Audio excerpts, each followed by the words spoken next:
بسم الله الرحمن الرحيم. يا أيها المزمل قم الليل إلا قليلا نصفه أو انقص منه قليلا أو زد عليه ورتل القرآن ترتيلا إنا سنلقي عليك قولا ثقيلا إن ناشئة الليل هي أشد وطئا وأقوم قيلا إن لك في النهار سبحا طويلا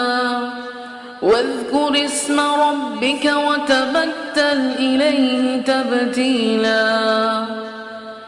رب المشرق والمغرب لا إله إلا هو فاتخذه وكيلا واصبر على ما يقولون واهجرهم هجرا جميلا وذرني والمكذبين أولي النعمة ومهلهم قليلا إن لدينا أنكالا وجحيما وطعاما ذا غصة وعذابا أليما يوم ترجف الأرض والجبال وكانت الجبال كثيبا مهيلا إنا أرسلنا إليكم رسولا شاهدا عليكم كما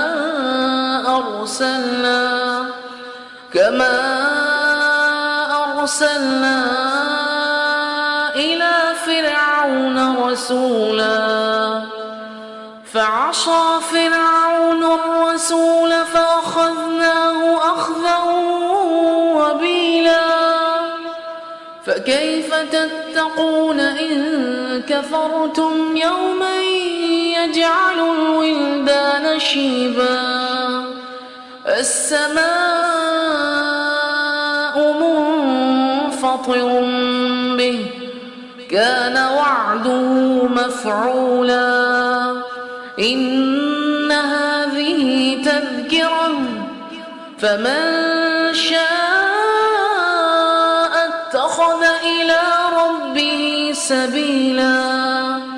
إن ربك يعلم أنك تقوم أدنى من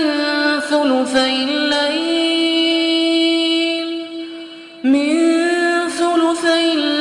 ونصفه وثلثه وطائفة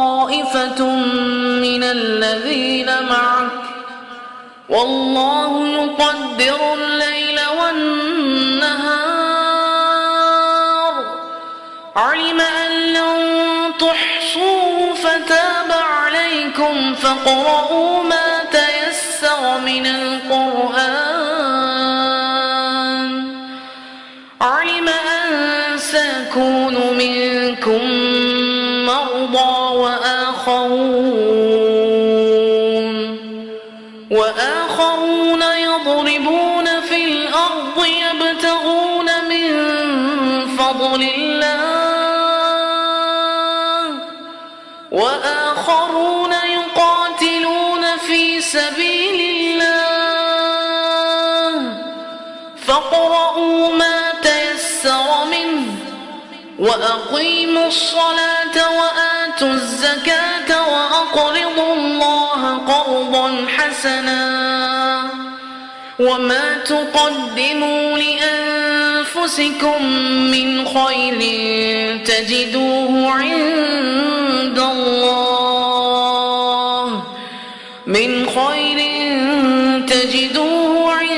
الله هو خيرا وأعظم أجرا واستغفروا الله